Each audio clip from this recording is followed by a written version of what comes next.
Hello students, I am Dr. Sangeeta Sharma, your science teacher.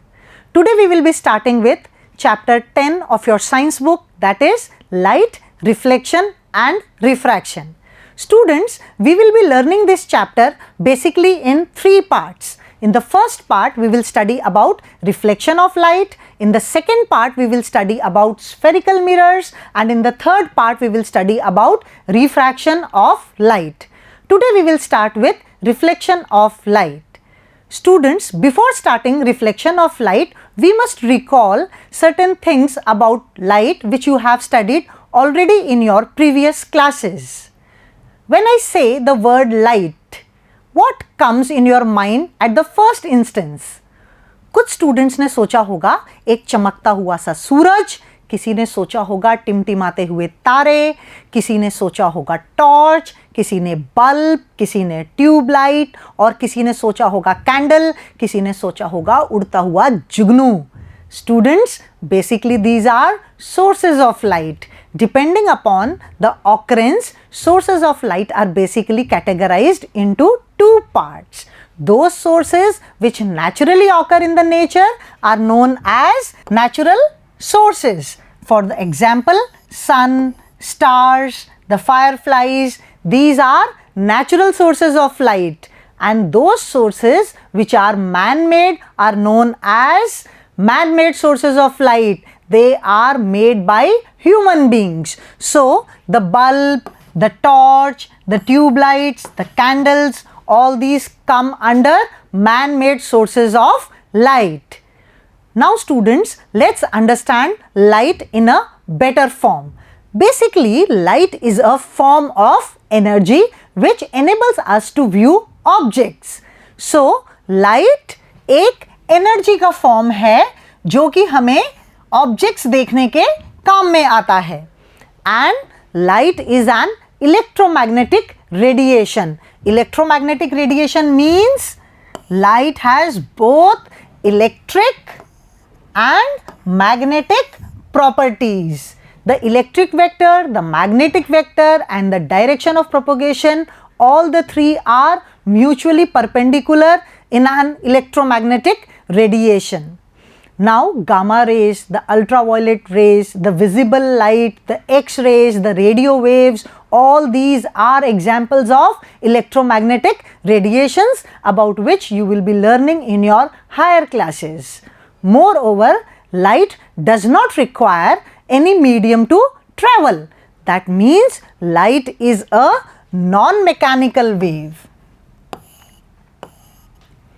Non-mechanical wave means that light does not require any medium to travel. That is, light can even travel without a medium. That is, in vacuum also.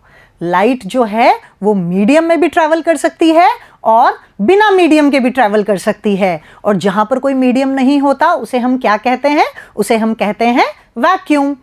Students, यहाँ पर आपको एक चीज़ और समझनी है कि sound waves जो होती हैं वो मैकेनिकल वेव्स होती हैं. मैकेनिकल वेव्स का मतलब कि उन्हें ट्रैवल करने के लिए एक मीडियम की आवश्यकता होती है. Now the speed of light is 3 into 10 to the power 8 meters per second. The actual value is 2.99792,458 into 10 to the power 8. This is the actual value, but in your class you must take the rounded off value, that is 3 into 10 to the power 8 meters per second. Student, being a science student, you must take care of the units. So I am again and again emphasizing on the unit, that is meters per second. Speed of light is generally denoted by small c. Now, light has dual nature. What does this mean? This means that light has two natures. The word dual means two.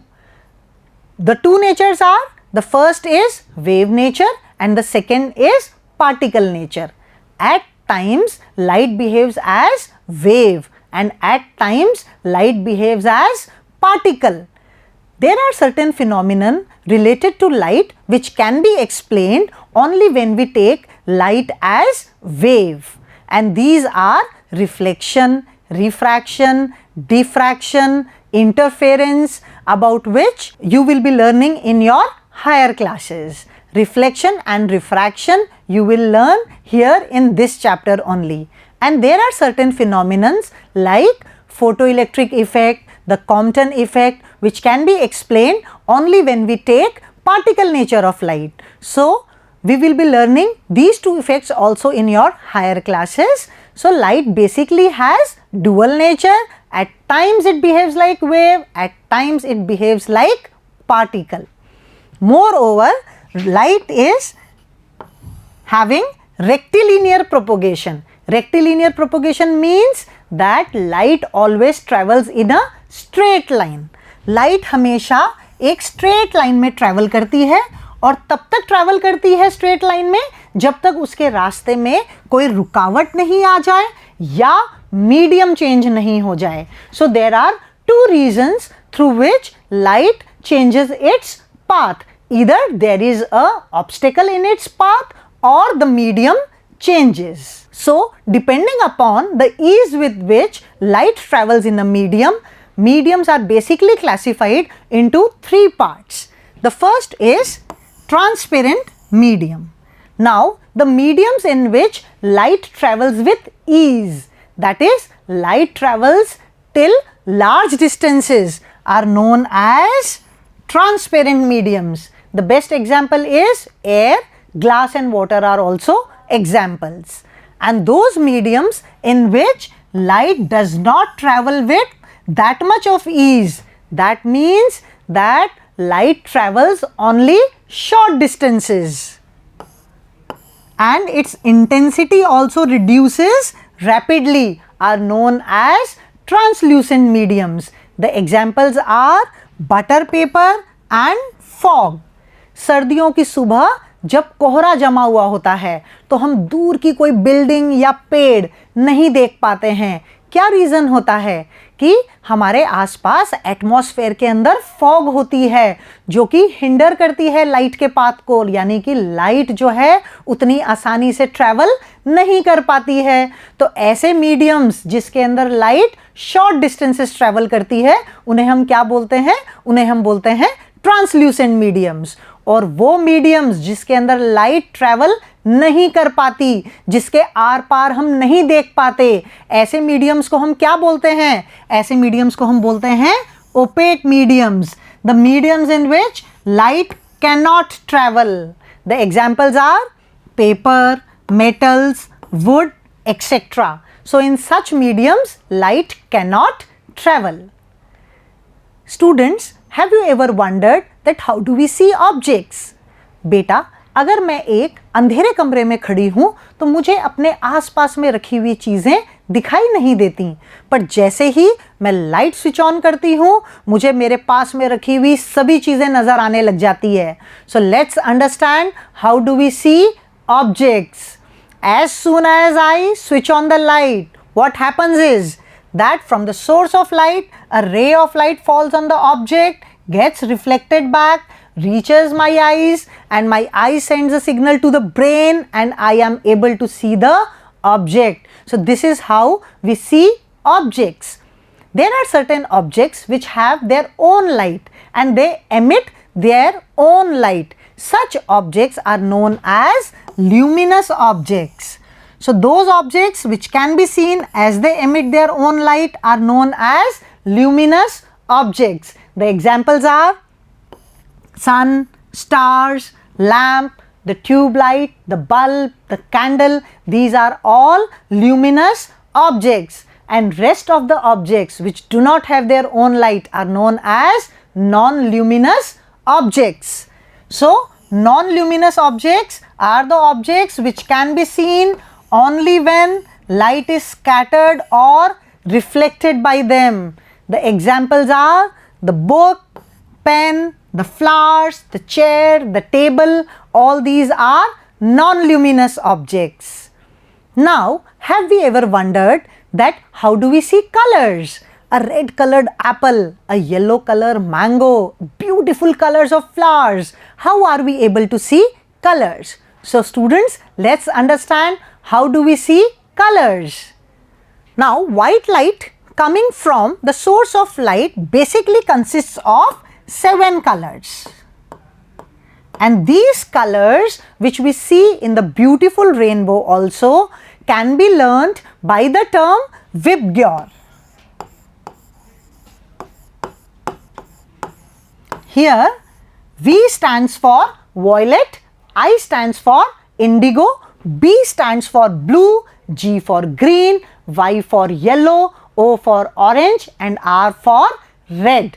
The range of visible light is 4000 angstrom to 7000 angstrom. This is the wavelength of light which we can see with our eyes.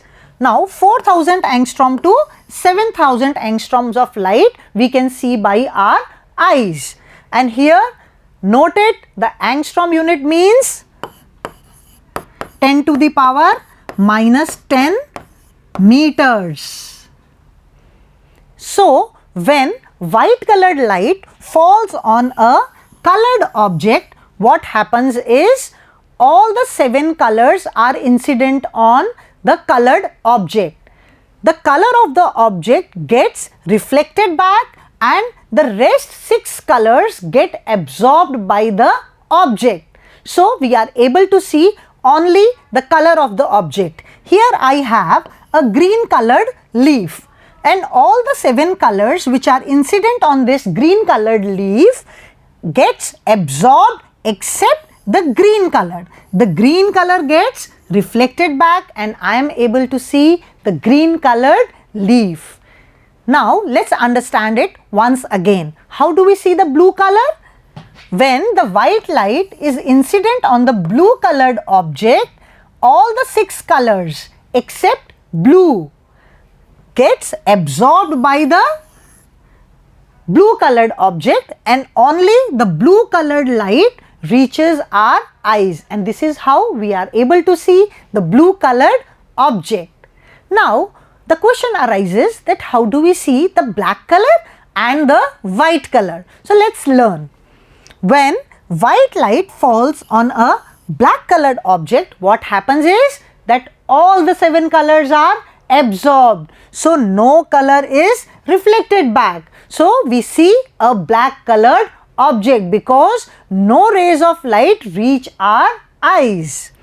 Now in case of white colored object, what happens is that the 7 colors which fall on the white colored object, all the 7 colors get reflected back. None color is absorbed by the white colored object. So what we see is, we see a white colored object.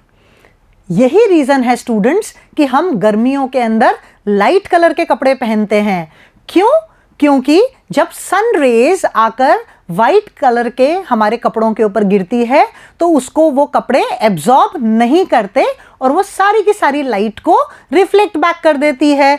तो हमें जो है सन की heat महसूस कम होती है. यही सर्दियों के अंदर हम क्या करते हैं, हम डार्क कलर के कपड़े पहनते हैं. क्यों?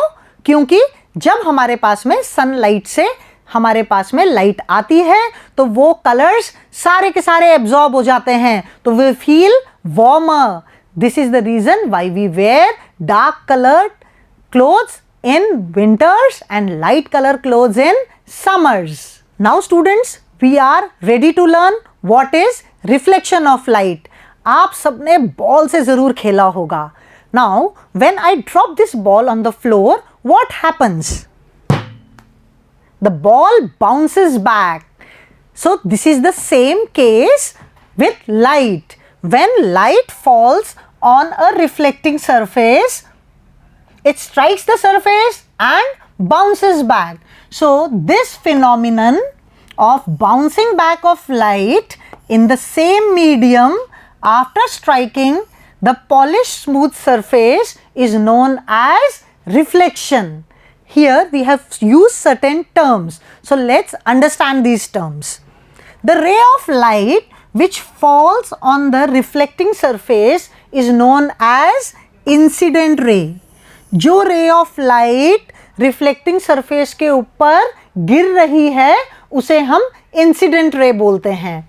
और जो रे ऑफ लाइट रिफ्लेक्ट हो रही है उसे हम रिफ्लेक्टेड रे कहते हैं। जिस पॉइंट पर इंसिडेंट रे रिफ्लेक्टिंग सरफेस को टच करती है उसे हम पॉइंट ऑफ इंसिडेंस कहते हैं। और इस पॉइंट ऑफ इंसिडेंस से जब हम एक परपेंडिकुलर ड्रॉ करते हैं रिफ्लेक्टिंग सरफेस पे तो उसे हम नॉर्मल बोलते हैं। Basically normal is a line drawn perpendicular to the reflecting surface. So this perpendicular is known as normal, and here I have shown the reflecting surface by M dash and the normal is generally shown by N dash. Here we use the term a plain polished surface.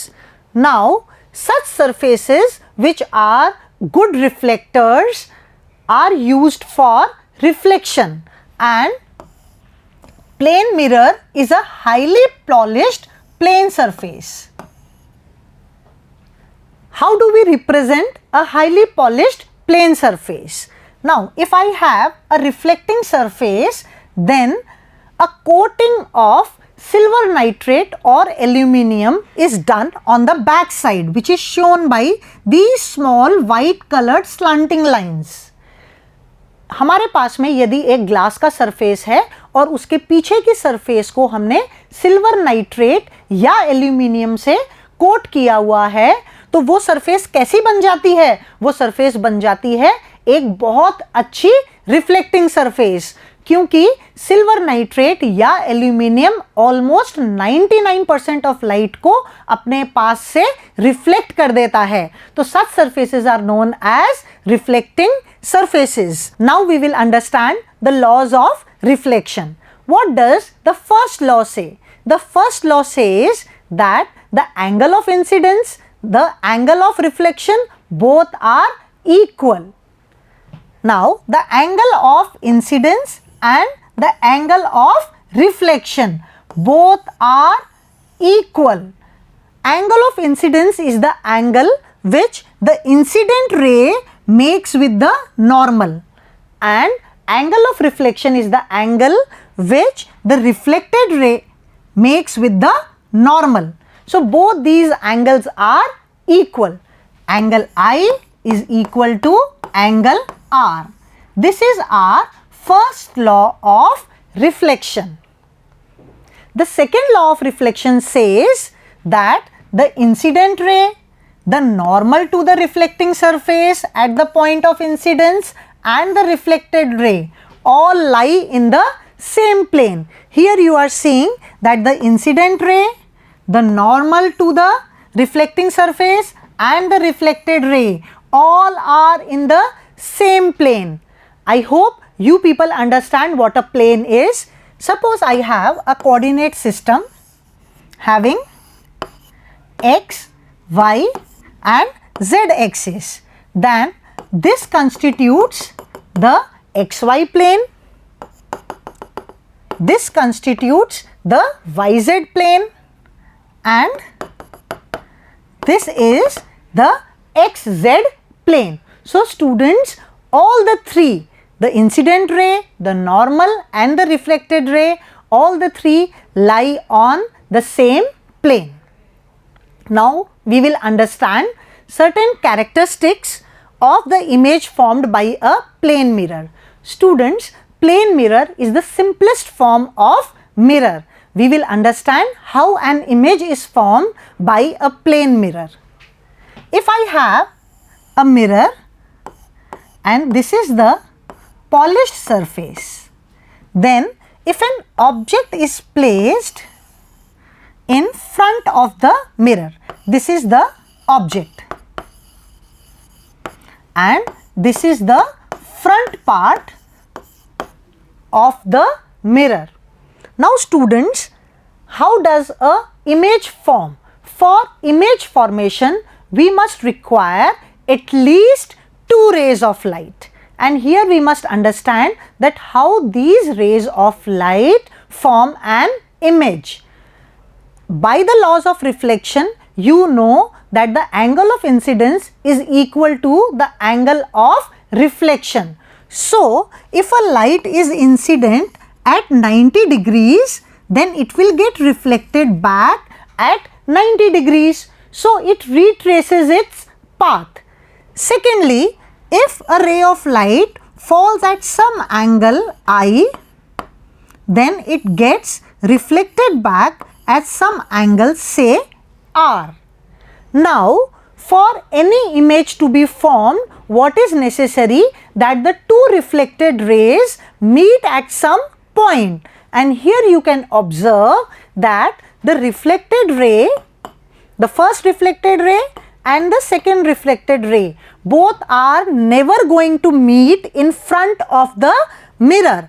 But if I extend these reflected rays in the back side of the mirror, then you see that they are going to meet. So, this is how image is formed. Here what we understand is that the rays of light do not actually meet, but they meet virtually. So, such images are known as virtual images. Now, we will understand the characteristics of image formed by the plane mirror. The first characteristic is that the image is formed behind the mirror. Now, here you see this is the front portion of the mirror and the image is formed behind the mirror. So, the first characteristic is that the image is formed behind the mirror. Second, the size of the image is same as the size of the object. Here you see that the size of the image is same as size of the object. Here I have shown this very clearly, that say the size of the object is h1 and the size of the image is say h2. तो दोनों की size, object की size और image की size, वो दोनों exactly same है और इसे हम मैग्निफिकेशन +1 भी कहते हैं, यानी ऑब्जेक्ट की साइज और इमेज की साइज बराबर है. The third characteristic is that the image is at same distance behind the mirror as object is in front of it. Now, the distance of the object from the mirror is represented by u and the distance of the image from the mirror is always represented by v. Here you can see that u is equal to v. This means कि object जितना mirror के सामने है, जिस distance पर mirror के सामने है, उसी डिस्टेंस पर इमेज मिरर के पीछे है. आप लोगों ने देखा होगा कि जब मिरर के आगे अगर हम खड़े हों और 2 कदम आगे चलें तो हमारी जो इमेज है वो भी 2 कदम आगे आ जाती है, और अगर हम मिरर के आगे 1 कदम पीछे चलें तो हमारी इमेज भी 1 कदम पीछे चली जाती है. यानी कि डिस्टेंस ऑब्जेक्ट की मिरर के साथ और डिस्टेंस इमेज की मिरर के साथ सेम होती है. The image is laterally inverted. Laterally inverted का क्या मतलब है? लेटरली इन्वर्टेड का मतलब है, students you can see this pen, ये पेन की टिप है और ये पेन की टेल है. लेटरली इन्वर्टेड का मतलब, इसे मैं अगर इस तरीके से फ्लिप कर दूं तो हमने क्या देखा कि जो टिप यहां थी वो टिप कहां चली गई? वो टिप यहां आ गई. तो this flipping is known as lateral inversion, in which the left becomes the right and the right becomes the left. आप लोगों ने देखा होगा मिरर के आगे खड़े होकर अगर मैं अपना राइट हैंड ऊंचा करूंगी तो मिरर में जो मेरी इमेज है वो अपना लेफ्ट हैंड ऊंचा करेगी, और अगर मैं अपना लेफ्ट हैंड ऊंचा करूंगी तो मिरर में जो मेरी इमेज है वो अपना राइट हैंड ऊंचा करेगी. So the phenomenon by which left of an object appears as right in a mirror and right of an object appears left is known as lateral inversion. This you can see clearly that the right hand of the object becomes the left hand of the image. Now, the last characteristic of image is that the image is erect and virtual. Now here erect means that the head remains the head and the tail remains the tail.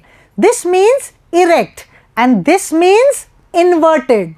समझ पा रहे हैं बच्चों कि जब head रहे तो हम क्या बोलेंगे कि ऑब्जेक्ट का हेड और इमेज का हेड सेम तरफ है, तो इसे हम कैसे बोलेंगे? Erect image.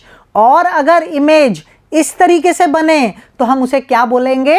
Inverted image. So in our case what we saw was that the object and the image both were having their heads upside, so it was an upright image, that is known as erect image.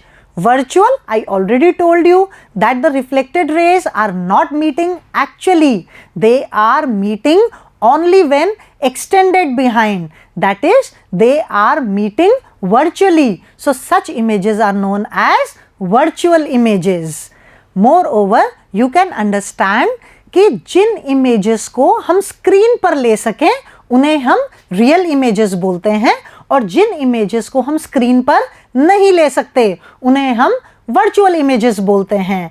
अगर मैं mirror के पीछे कोई screen लगाऊं तो क्या हम हमारी इमेज को स्क्रीन पे ले सकते हैं? नहीं. इसलिए मिरर में बनने वाली इमेज कैसी है? वर्चुअल. आप लोगों ने मूवी हॉल के अंदर देखा होगा प्रोजेक्टर से लाइट रेज स्क्रीन के ऊपर जा रही होती हैं और स्क्रीन के ऊपर इमेजेस दिखाई देती हैं. अब वहां पर क्या हो रहा है? वहां पर स्क्रीन के ऊपर इमेज ली जा सकती है, तो वो इमेज कैसी हो गई? वो इमेज हो गई रियल. सो जो वर्चुअल इमेजेस होती हैं उन्हें हम स्क्रीन पर नहीं ले सकते, और जो रियल इमेजेस होती हैं उन्हें हम स्क्रीन पर ले सकते हैं. So this is what reflection of light is, and this is how images are formed in plane mirrors.